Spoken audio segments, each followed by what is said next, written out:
단식 논쟁, 새 것과 헛 것. 요한의 제자들과 바리사이들이 단식을 하고 있었다. 사람들이 예수님께 와서 요한의 제자들과 바리사이의 제자들은 단식하는데 선생님의 제자들은 어찌하여 단식하지 않습니까? 하고 물었다. 예수님께서 그들에게 이르셨다. 혼인잔치 손님들은 신랑과 함께 있는 동안에 단식할 수야 없지 않느냐. 신랑이 함께 있는 동안에는 단식할 수 없다. 그러나 그들이 신랑을 빼앗길 날이 올 것이다. 그때에는 그들도 단식할 것이다. 아무도 새 천 조각을 헌옷에 대고 깁지 않는다. 그렇게 하면 헌옷에 기어된 새 헝겊에 그 옷이 당겨 더 심하게 찢어진다. 또한 아무도 새 포도주를 헌 가죽 부대에 담지 않는다. 그렇게 하면 포도주가 부대에 터뜨려 포도주도 부대도 버리게 된다. 새 포도주는 새 부대에 담아야 한다. 네. 오늘 마르코 복음에서는 이제 세 가지가 동시에 드러나는 부분인데, 하나는 단식에 관련된 얘기를 하면서 유대인과의 예수님의 제자들과의 관계 속에서 하느님 나라를 얘기하는 거고, 두 번째는 이 하느님 나라는 신랑과의 관계. 신랑이 있을 때는 단식하지 않는다. 신랑이 없을 때 그때는 하지 말라고 해도 단식을 하게 될 거다. 그 다음에 세 번째로는 그 헌옷을 새천에 깁지 않는다. 그래서 새술은 새 포도주에 담아야 한다라고 하니 이 세 가지의 얘기가 한 얘기와 버무러져서 함께 진행되고 있는 부분이거든요. 전체적으로는 뭘 얘기를 하고 있는 거냐면 하느님 나라를 선언하는 거고, 하느님 나라를 얘기하는, 그 하느님 나라가 뭐냐면 지금 여기 이것, 직접적인 삶인 바로 이 나라를 얘기하고 있는 거예요. 이걸 염두에 두면서 이 단식과 그리고 신랑과 그리고 새 부대와 새 포도주에 관련된 부분을 이렇게 우리가 함께 함께 알아가는 시간들이 됐으면 좋겠어요. 먼저 단식에 대한 얘기가 여기에 나오지만, 단식은 유다인들이 단식하는 날을 정해놓고 단식을 하기는 했지만, 이 마르코 복음에서는 굳이 단식이 무엇인가에 대한 얘기는 아니에요. 단식을 얘기하는 부분이 아니어서, 마르코 복음에서 얘기하는 이 단식은 실제로 단식이 핵심 내용이 아니고, 단식이 우리에게 어떤 사람들이 어떻게 단식하는가의 부분들이죠. 핵심은 유대인들 특별히 요한의 제자는 단식을 하는데 예수의 제자는 왜 단식하지 않는가에 대한 질문에 대한 답이 이 하느님 나라 가르침에 들어있어요. 그런 점에서 우리 단식하잖아요, 많이들. 저도 사실은 건강 단식 많이 해봤어요. 그리고 어떤 때는 밥을 먹지 않는 이 단식에는 여러 가지 단식의 종류가 있어요. 정치적 단식도 있어요. 어떤 정치적인 목적을 이루기 위해서 단식 투쟁을 통해서 정치적인 어떤 것을 달성하기 위한 정치 단식도 있고요. 또 병을 치유하기 위해서 아예 먹는 것을 끊는 치유 단식이 있어요. 더 나아가서는 너무너무 슬퍼서 부모님이 돌아가셨거나 사랑하는 사람이 돌아가셨어 도대체가 먹을 수 없는 단식이 있어요. 밥이 먹고 싶어도 먹을 수 없는 그런 단식이 있을 수 있죠. 그 다음에 꼬맹이들 나 밥 안 먹어! 나 밥 안 먹어! 이렇게 하고 생떼 단식도 있죠. 그 다음에 죽기 전에 식음을 전폐하고 식음을 끊는 단식도 있어요. 어떤 방식으로든지 단식은 그 단식에 어떤 의도가 있는 거죠. 그래서 그런데 이제 예수님의 제자들은 어떤 단식하지 않았던 거예요. 그래서 단식 자체를 얘기하는 게 아니고 필요하면 단식을 하는 거다. 단식에는 어떤 정해진 법이란 도대체 없다. 그 사람이 내가 정치 단식이 필요하면 정치 단식을 하는 거고, 그리고 건강 단식이 필요하면 건강 단식을 하는 거고, 생떼 단식을 해야 될 상황이면 생떼를 부려서라도 단식을 할 수 있는 거고, 나에게 어떤 기회나 상황이 오면 그냥 단식은 내가 할 수도 있고 안 할 수도 있는 거지. 단식이 우리 삶에 정해져 있는 것은 없다. 그런데 유대인의 요한의 제자들은 유대법에 따라서 단식을 한 거다. 그러나 우리가 살아가는 데는 어떤 정해진 법이란 도무지 있을 수 없다. 이런 거예요. 정해진 법은 없어요. 그냥 내가 삶 안에서 어떤 필요한 상황이 되면 단식이라고 하는 것은 만들어질 수 있는 거다라는 거예요. 따라서 왜 바리사이파 사람들이나 요한의 제자들은 단식을 하는데 선생님의 제자들은 단식을 하지 않습니까? 라고 묻는 물음에 보면 유대인이나 요한의 제자들은 사실은 어떤 관습과 제도에 따른 단식을 한 거예요. 그러나 예수님의 제자들은 동기가 없어요. 단식해야 할 만한 동기가 없었어. 그러니까 단식할 행동도 없는 거죠.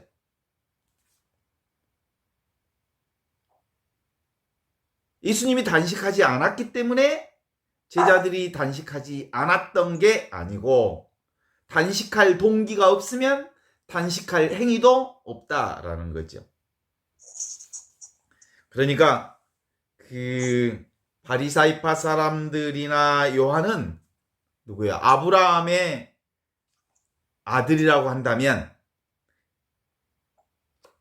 예수님의 제자들은 누구예요? 사람의 아들, 하느님의 아들인 거예요. 전통의 아들과 유대인 전통의 아들과 사람의 아들은 달라. 그러니까 유대인 전통의 사람들은 전통을 따르겠지만 우리는 누구예요? 하느님의 아들, 딸들이지. 하느님이 누구예요? 하느님은 노바운다리, 어떤 경계도 없는 분. 그래서 우리도 사실은 정해진 법이 없는 거예요. 상황에 따라서, 조건에 따라서 그것이 필요하면 할 수도 있고 하지 않을 수도 있는 거죠. 그래서 여기서 이제 핵심 포인트를 한번 보면 이런 거죠. 봐봐요. 유대의 전통을 따르는 것하고 하느님의 전통을 따르는 것하고 어떤 법이 더 커요? 하느님의 전통을 따르는 게 더 크지요? 따라서 하느님의 전통을 따르는 것이 법으로 보면 법에서 최고법이 상위법이 헌법이잖아요. 민법이나 형사소송법이나 상법이나 이런 것은 헌법에 비하면 하위법이죠. 하위법과 상위법이 부딪히면 어디 법을 따르는 거요? 상위법을 따르는 거지. 그래서 근본적으로 우리는 세상의 전통과 하느님 법이 부딪히면 하느님의 법을 따르는 거예요. 하느님의 법을 따른다는 것이 뭐 특별히 대단한 얘기는 아니고요. 근본적으로 지금 여기 이것으로서 나의 삶 자체가 나의 삶, 내가 요구하는, 내가 필요하면 단식도 할 수 있고 또 단식을 하지 않을 수도 있는 것은 결국 내가 결정하는 거야. 내가 그걸 결정하는 것이지, 그것이 근본적으로 무슨 유대법을 꼭 따라야 하거나 그런 건 없는 거죠. 그래서 오늘 핵심 포인트는 그런 거예요. 사실은 사람이 할 일이 있다면 사람으로서 일을 하면 되는 거죠. 그러니까 한정된 사람만 알아들을 수 있는 말도 모든 사람들이 알아들을 수 있는 말보다 저급한 말이 되는 거예요. 자, 여기 정확하게 봐봐요. 학자들은 아이들이 학자들의 말을 알아들을 수 있어요, 없어요? 몰라요. 아이는 학자들이 하는 말을 알아들을 수 없기에, 그래서 학자들끼리만 통하는 말보다는 어린아이도 알아먹을 수 있는 말이 더 어디 말에 가까워? 하느님의 말에 가까운 거예요. 동의하십니까? 사람이 살아가는 데는 금보다 쌀이 더 소중한 물건이죠.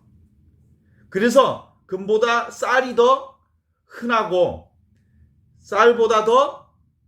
쌀보다 물이 더 흔하고 물보다는 공기가 더 흔하지요. 그런데 놀라운 것은 하느님의 가치 있는 법은 봐봐요. 어디 쪽이 더 가치가 있어요? 금하고 쌀하고 흔한 쪽 쌀이 더 값이 있어. 왜냐하면 쌀이 더 훨씬 생명에 가깝기 때문이지. 금보다 쌀보다는 물이 더 흔하지요. 그렇지만 있으난 물이 훨씬 더 필요하죠. 물보다 공기가 더 흔하지요. 그렇지만 물보다 공기가 훨씬 더 흔하면서도 공기가 더 가치 있다라고 볼 수 있는 거죠. 흔한 것은 가장 값진 것이다. 동의하셔요? 그래. 단식일은 분명히 유다인들의 관습과 법에 의한 유다인들의 것이지만 사실은 인간의 해방과 자유와 건강과 행복과 진리와 평화는 인간의 것, 인류의 것인 거예요. 그래서 단식보다 더 소중한 게 인류, 평화, 자유, 건강, 행복이 더 훨씬 소중한 것이라고 말할 수 있죠. 그래서 유대인들의 제자들은 뭘 따랐냐면 요한의 제자들, 바리사이 파스 제자들은 유대 관습법을 따랐지만 예수님의 제자들은 무슨 법? 지금 여기 이것으로서 하느님의 법을 따른 거죠. 이런 점에서 신랑과 신랑의 친구들 얘기가 또 나와요. 그렇죠? 신랑의 친구들이 신랑과 함께 있는 동안에는 제자들과 함께 있는 동안에는 단식할 필요가 없어. 신랑과 함께 즐기고 놀고 함께 좋은 생활을 함께 즐기는 거예요. 그렇지만 신랑이 빼앗길 날이 오면 울고불고 통곡하게 될 거다. 그런 거예요. 신랑이 뭐예요, 사실은? 신랑이 무슨 대단한 게 아니고 사실은 중심이죠, 중심. 신랑이 있으면 신랑을 중심으로 해서 모든 일이 이루어지죠. 그럼 신랑이 빼앗길 날이 온다 이 말은 무슨 뜻이겠어요? 신랑이라고 하는 것은 우리의 중심인 하느님인 거예요, 하느님. 우리의 중심이 사라지면 그때는 정말 단식하고 통곡하고 울 날이 온다라고 볼 수 있죠. 중요한 것은 말에는 중심이 있기 마련이죠. 그래서 듣는 자와 말하는 자나 그것을 놓치지 않도록 늘 중심에 중심을 두어야 해. 그래서 법 없이 사는 사람도 있다고 하는 얘기 들어보셨잖아요. 그 사람이 어떤 사람이냐 그러면 법 없이 사는 사람은 하느님의 법으로 사는 사람이에요. 그죠? 세상 법으로 사는 사람이 아니고. 그래서 그는 하느님의 중심을 제대로 잡은 사람이기에 늘 중심에는 하느님이 있는 거죠. 그래서 그 얘기를 쭉 이어가면서 낡은 옷에 새 천조각을 대는 사람은 없다. 그렇게 하면 낡은 옷이 새 천조각이 캥겨서 더 찢어지게 된다마는 이런 얘기를 하네요. 또 낡은 가죽 부대에 새 포도주를 넣는 사람도 없다. 그렇게 하면 새 포도주가 새 술이 부대에 터뜨려 포도주도 부대도 다 버리게 된다. 새 포도주는 새 부대에 담아야 한다. 이런 거예요. 지금 우리가 읽는 이 마르코 복음은 무엇에 관한 얘기냐면 하느님 나라에 관한 얘기예요. 지금 여기 이것으로서 직접적인 이것을 사는 하느님 나라, 나를 사는 방식을 얘기하는 거예요. 이 내가 바로 하느님 나라거든요. 지금 여기를 떠난 하느님 나라는 없어. 지금 여기와 여기를 제외하고는 하느님 나라를 설명할 수 없어. 지금 여기를 제외한 하느님 나라는 생각이거나 구상이거나 미래의 어떤 것인데 그런 건 실질적으로 있는 나라가 아니에요. 온전한 하느님 나라는 지금 여기를 떠날 수가 없어. 진리는 여기를 떠날 수 없는 것처럼. 그렇다면 이 하느님 나라라고 하는 새술은 어떻게 담아야 하느냐면 새 푸대에 담아야 해요. 그러면 이 새술이라고 하는 하느님 나라를 담는 푸대는 어떤 푸대여야 하냐면 이 세상의 논리나 이 세상의 법이나 이 세상의 상식으로는 하느님 나라를 담을 수가 없어. 그래서 하느님 나라라고 하는 이 새술은 새 푸대에 담아야 하는데 이 새 푸대는 근본적으로 하느님의 법인지 하느님 푸대, 이 하느님 푸대가 곧 지금 여기 이 푸대를 얘기하는 거지. 동의하십니까? 하느님 나라 푸대는 도대체 세상의 논리로는 알아들을 수 없는 나라예요. 그래서 이 하느님 나라를 알아들으려면 먼저 나와 세상이 따로 있다라고 하는 방식으로는 하느님 나라를 알 수가 없어요. 보이지 않는 하느님이 보이는 이 세상에 오셨음을 성령께서 알려주신 것과 같은 삼위일체 하느님의 신비로만 하느님 나라의 수를 우리가 받아들일 수 있는 거지. 그러니까 세푸대는 근본적으로 새술과 세푸대는 하느님 나라의 술은 하느님의 푸대로 담아야 된다는데 하느님 나라의 푸대는 삼위일체 신비의 푸대로 담아야 한다. 이런 얘기인 거죠. 동의하십니까?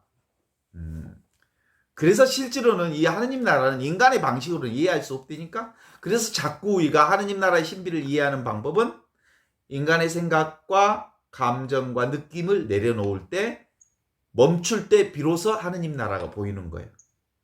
그래서 늘 그 얘기를 하는 거지. 새술을 새푸대에 담아야 한다. 인간의 생각으로는 인간의 느낌으로는 하느님 나라를 담아낼 수가 없다. 오직 하느님 나라를 담는 새 그릇이 있다면 그 새 그릇이 무슨 그릇인지 안가요? 사랑의 그릇, 은총의 그릇, 자비의 그릇, 축복의 그릇으로만 이 하느님 나라를 담을 수 있단다 라고 하는 게 오늘 사실은 마르코 복음의 핵심이에요. 동의하신가요? 자, 단식도 정해진 단식 아니고 내가 필요하면 내가 정말 요구하면 언제든 단식할 수 있지. 그렇죠? 그러나 정해진 법대로 한다고 해서 그것이 좋은 단식이고 하느님 나라를 가는 방식이 아니에요. 외부에서 정해진 규칙대로 산다고 해서 하느님 나라 가는 게 아니고 내 안에 온전히 하느님의 사랑으로 가득 차서 그래서 단식이 꼭 필요하다면 정치 단식도 할 수 있고 건강 단식도 할 수 있고 그것이 생떼를 부릴 필요가 있다면 생떼를 부려서라도 나 밥 안 먹어! 라고 말할 수도 있는 거예요. 그래서 모든 것은 어디에 있다? 지금 여기 이것으로 하느님 나라를 만든다라는 거죠.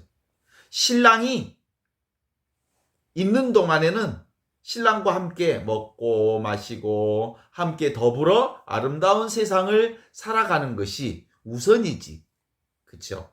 그런데 언젠가는 이 신랑 중심이 되었던 나의 삶의 중심이 되었던 하느님 나라의 주님께서 정말 내 안에 사라지신다면 그때는 중심을 잃어버릴 때는 우리가 울고불고 통곡할 날이 오게 될지도 모르죠. 그건 근본적으로 중심이 사라진 것, 그건 죽음이 다가온 거잖아요. 보통 이것을 신랑이 예수님이고 예수님이 십자가에 못 박혀 죽으면 꼭 이렇게 해석할 이유는 없어. 그게 바로 내가 내 중심이 사라지면 나답게 살지 못하잖아요. 그죠? 나로서 살면 내가 아니잖아요. 나답게 살면 내가 아니잖아요. 내가 되어 살지 못하면 내 인생을 사는 게 아니잖아요. 내 삶의 중심에 내가 반듯하게 서 있지 않으면 늘 남을 흉내내는 삶을 사는 거잖아요. 그렇죠? 그래서 진정으로 하느님 나라를 사는 사람은 바로 신랑이 있는 동안 신랑과 함께 늘 협력하고 돕고 아름다운 인생을 사는 것과 마찬가지죠.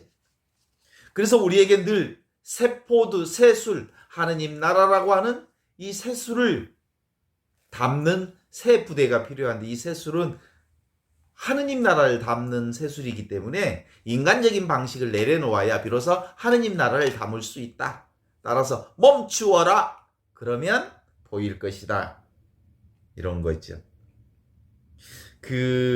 옛날에 용문폭포에 3단 폭포가 있었대요. 거기 잉어가 살고 있었는데, 잉어들이 이 용문폭포의 3단 폭포를 뛰어넘으면 용이 된다는 전설이 있었어. 그런데 이 용문폭포에 잉어들이 3단 폭포를 올라서 용으로 승천하는 계기를 위해서 팍 튀어오른대. 아무리 용문폭포를 뛰어오르려고 해도 그 용문폭포를 뛰어 올라갈 수가 없어.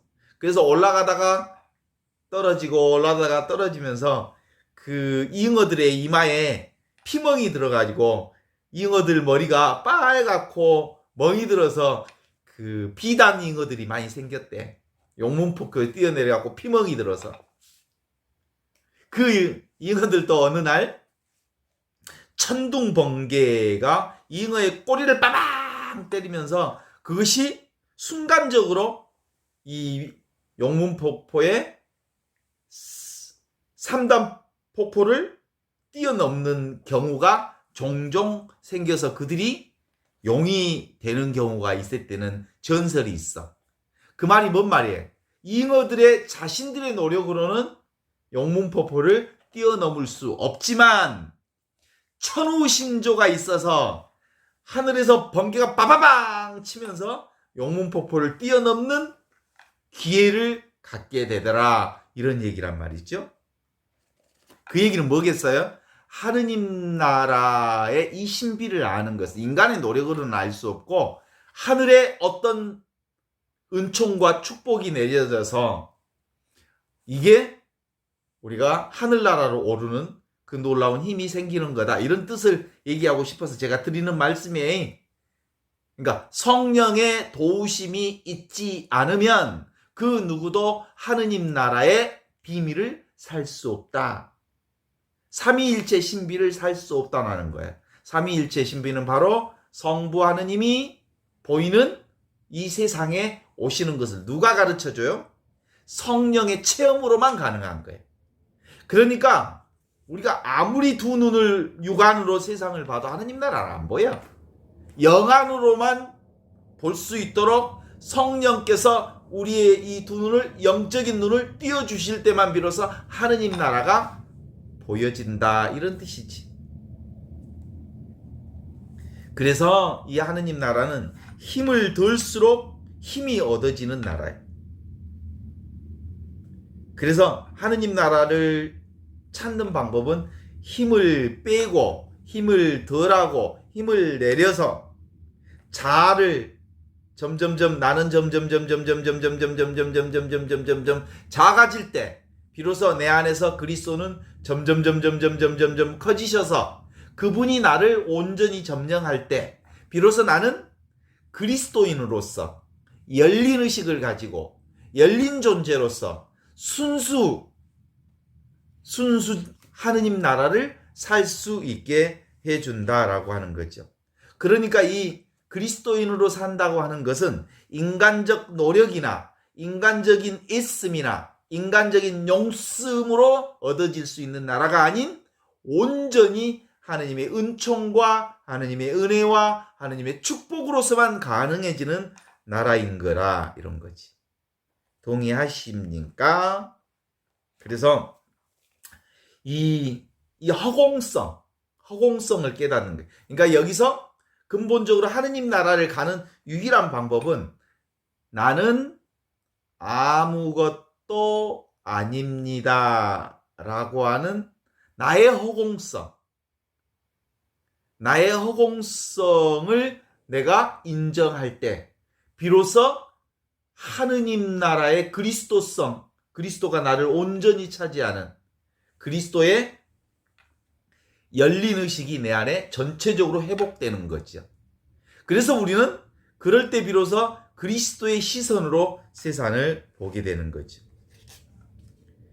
이게 바로 우리의 생각을 내려놓는 거예요. 이 하느님 나라는 사실은 늘상 항상 이미 우리에게 주어진 나라인데 우리가 이 영안이 띄어지지 않아서 영적인 눈이 떠지지 않아서 발견하지 못할 뿐 온전히 이 나라에서 사는 거죠. 그래서 지금 여기 이 하느님 나라를 발견하는 건 너무 어렵지 않고 쉬운 일이에요. 이미 그 나라에서 살고 있으니까. 그 누구도 외에 없이 하느님의 도움 없이 살 수 있는 사람 한번 손들어봐. 전혀 없잖아요. 실제로 나의 삶 자체는 이미 하느님의 도움으로 살고 있고 하느님과 함께 살고 있고 하느님의 은혜 가운데 살고 있고 하느님의 축복 가운데 살고 있음을 거부할 사람은, 부정할 사람은 아무도 없어. 그래서 우리는 이미 하느님 나라를 살고 있다는 것을 알아차리는 것인데 이건 어느 때만 가능하냐면 내 생각은 내가 세상을 산다라고 하는, 내가 따로 있다는 이 생각이 나를 지배하는 한 우리는 하느님 나라를 경험할 수 없다라는 거죠. 그래서 몸과 마음이 하나의 주체로 사는 이 무명행식의 이 삶이 우리에겐 대단히 중요한 포인트거든요. 그래서 생각으로 사는 사람을 뭐라고 하는지 아세요? 우리 생각은 끊임없이 무언가를 하잖아요. 그렇죠? 생각을 할 뿐만 아니라 온갖 것을 생각으로 지었다 부쉈다 지었다 부쉈다 하지. 집을 한 12채도 더 지었다 부쉈다 해. 오만 생각을 하루에도 수십 번, 수백 번 지었다 부쉈다 한다고. 그래서 그런 인간들을 뭐라고 해요? 집 짓는 자들이여 그래. 평생 머릿속으로 사는 거예요. 그래, 머릿속으로 사는 것이 그 머릿속으로 사는 것이 곧 행동으로 나타나서 행위하는 자여 이런 사람들을 말할 수 있죠. 그런데 근본적으로 나는 몸과 마음이 내가 아니다라고 하는 이것이 분명해지기만 하면 나는 열린 의식으로서의 나를 살 수 있죠. 그러니까 나는 있으면서 없고 나는 없으면서 있는 존재예요. 나는 있으면서 없고 없으면서 있는 존재라고 하는 것이 바로 열린 의식, 하느님의 방식으로 나를 이해하는 거예요. 하느님의 방식으로만 이해. 우리의 인간의 방식은 있으면 있고 없으면 없는 거지. 있기도 하고 없기도 한다는 게 무슨 말이냐? 이거 말도 안 되는 소리다 그러겠지만 인간의 언어로서는 하느님을 알 수 없기에 이 하느님을 아는 방식은 근본적으로 양극단을 다 포함해서 이것이라고 하는 거예요. 있기도 하고 없기도 한 나, 있기도 하고 없기도 한 하느님, 그분과 하나로 사는 거지요. 이게 바로 모순의 통합이라고 그래서 이 모순의 통합을 포함하면서 초월한다고 그래. 예수님이 그 말을 아주 자주 쓰셨어. 나는 이 세상 사람이면서 이 세상에 살면서 동시에 이 세상 사람이 아니다. 그랬어. 예수님만 그런 게 아니라 여러분과 저도 우리는 이 세상 사람이에요. 분명하죠? 그렇지만 또 한편 우리는 하느님의 사람들이기 때문에 이 세상 사람이 아니에요. 동의하시죠? 그래서 이 신앙인들은 이 양극단을 분명하게 간직하는 거예요. 있으면서 없고 없으면서 있는, 없이 계시는 하느님을 믿는 우리의 존재 역시도 있는 듯 없고 없는 듯 있는 존재로 사는 거다라는 거죠. 이게 바로 하나도 취하지 않고 하나도 버리지 않는 이것. 이 하나로서 살아. 이 하나를 취하지도 않고 버리지도 않으면서, 그래서 허무한 것들을 늘 놓아라. 그리고 집착을 내려놓아라. 그래서 늘 무언가를 잡으려 하면, 그것은 이 세상의 것의 방식으로 뭔가를 잡으려 하면 따로 있는 게 없어, 하느님 나라는. 그러니까 잡을 수가 없는 거다. 하느님 나라를 체험하고 하느님 나라의 사랑을 살고 하느님 나라의 은총과 축복을 사는 방법은 인간의 방식이 아닌 하느님의 방식. 이게 새 술은 새 부대에 담아야 한다라는 말씀으로 사는 거죠. 이 아무것도 아닌 체험이 바로 하느님을 온전히 사는 체험이죠. 지금 당장 경험해 보실래요? 지금 여기 이것이 직접적인 나가 바로 하느님으로 살고 있는 나지요. 나는 암 환자다라는 생각이 있으면 나는 암 환자가 되는 거예요. 그래요. 나 지금 실제로 제가 암 환자다라는 생각을 가지면 나는 암 환자로 사는 거예요. 그런데 나는 암 환자라는 생각이 없어. 그럼 나는 그냥 정상인으로 사는 거예요. 다른 사람과 아무런 차별이 없이 사는 거예요. 생각이 암 환자를 만드는 거지. 그렇죠? 지금 저는 암 환자라는 의식 자체가 없어. 그래서 아프다는 생각 자체가 없어. 그러니까 그냥 이렇게 사는 거예요. 그냥 이렇게 사니까 어느 순간도 내가 암 환자라는 의식이나 생각이 내겐 없는 거예요. 모든 문제는 바로 생각이죠. 생각은 생겨났다 사라지는 것들이어서 이 생겨났다 사라지는 생각만 내려놓으면 지금 있는 이것 모두가 하느님의 생명으로 사는 거예요. 생각만 내려놓으면 모든 것이 다 하느님의 본래 모습이에요. 지금 여기 이것, 이미 하느님 나라가 너희 가운데 있다 하신 그 하느님 나라를 우리가 사는 거죠. 뭔만 내려놓으면? 생각을 내려놓으면. 그 생각이 뭐냐면 세상을 사는 방식의 험푸대만 내려놓으면 새푸대라고 하는 것이 따로 있지 않아. 생각으로 사는 방식만 내려놓으면 온통 하느님 나라의 방식이다라는 거죠. 하느님 나라, 이것은 지금 바로 이 나라는 암과 모름을 포함하는 나라예요. 있음과 없음을 포함하는 나라예요. 그래서 이 하느님 나라는 특별히 하느님 나라를 찾는 방법이 있을까 없을까? 없어. 그래서 하느님 나라에 들어가는 왕도는 없어. 인간으로서, 인간의 방식으로서 하느님 나라를 찾을 길은 없어. 그러면 어떤 방식만 있어? 나를 내려놓을 때 비로소 성령께서 우리를 인도하시는 방법으로 하느님이 주시는 선물이요. 선물로서 하느님 나라를 사는 거지 나의 노력으로 하느님 나라를 사는 것이 아니다라는 거죠. 그래서 지금 당장 이것이 하느님 나라예요. 그죠?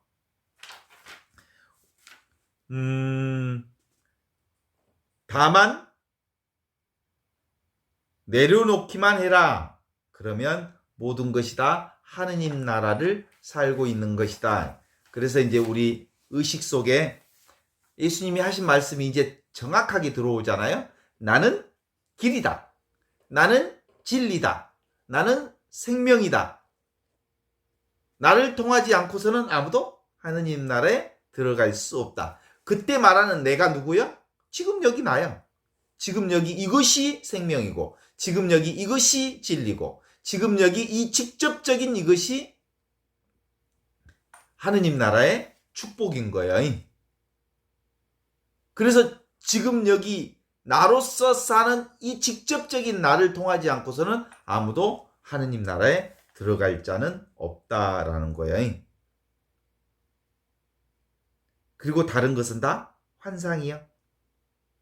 나를 통하지 않는 그것은 다 생각이고 환상이고 망상이고 그림자이고 헛도깨비고 그런 거예요. 그래서 이 하느님 나라는 보고 듣고 느끼고 아는 그것이 끊어지면 모든 것이다. 내 생각으로 보고 듣고 아는 것을 생각으로 하는 것만 끊어지면 보고 듣고 아는 모든 것이 다 하느님 나라로 진행되고 있는 거예요. 그래서 그냥 살 뿐, 사는 그 자체가 하느님의 은혜 가운데 사는 것, 그 전부가 우리는 하느님 나라를 사는 거죠. 그래서 말할 수 없는 이것, 이해할 수 없는 것, 이것이 바로 하느님 나라의 절대적 책임으로 사는 것이죠.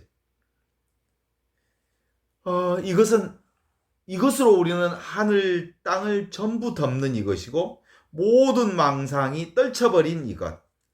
이것이 바로 오늘날 우리가 살아가는 하느님 나라인 거지. 그러니까 하느님 나라는 특별히 형체도 없고, 모양도 없고, 특별한 어떤 게 없어.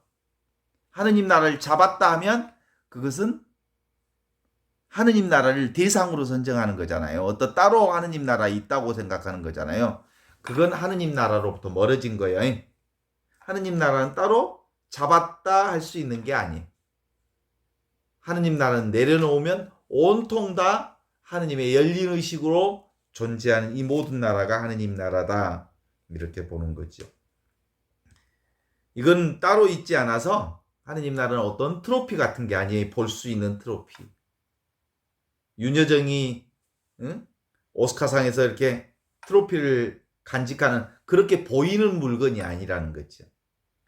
그래서 하느님 나라를 어떤 보이는 어떤 것으로 잡으면 그건 나의 아상을 강화하는 거죠. 우리의 성인 소크라테스도 늘 그런 얘기를 사람들에게 안주하지 못하도록, 세상에 안주하지 못하도록 너희는 너 자신을 알라라고 말하는 말씀을 하셨어요. 소크라테스가. 소크라테스의 이 말씀의 핵심 요소는 뭐냐면 네가 아무것도 모른다는 것을 알라. 네가 아무것도 아니라는 것을 알라. 그러면 하느님이 진리가 너를 온통 차지할 거다. 이런 뜻이 바로 소크라테스의 너 자신을 알라라는 말이에요. 네가 모른다는 것을 알라. 이런 뜻이에요. 동의하십니까? 그래서 이렇게 가르친 소크라테스를 당대의 사람들은 소 등에 있는 응애, 등애와 같은 존재라고 그래서 소크라테스를 죽였어. 독약, 독살한 거예요. 예수님도 너희는 곧 하느님 나라의 아들, 딸들이다. 내가 곧 하느님이다. 이 말을 했기 때문에 유대인들이 예수님을 죽인 거예요. 알죠? 이 얘기는 도대체가 사람들 언어로는 사람들에게 인정받을 수 없는 거예요. 이 하느님 나라는 사람들에게 인정받지 못해서 십자가의 죽음을 당하는 과정을 겪게 되는 거죠.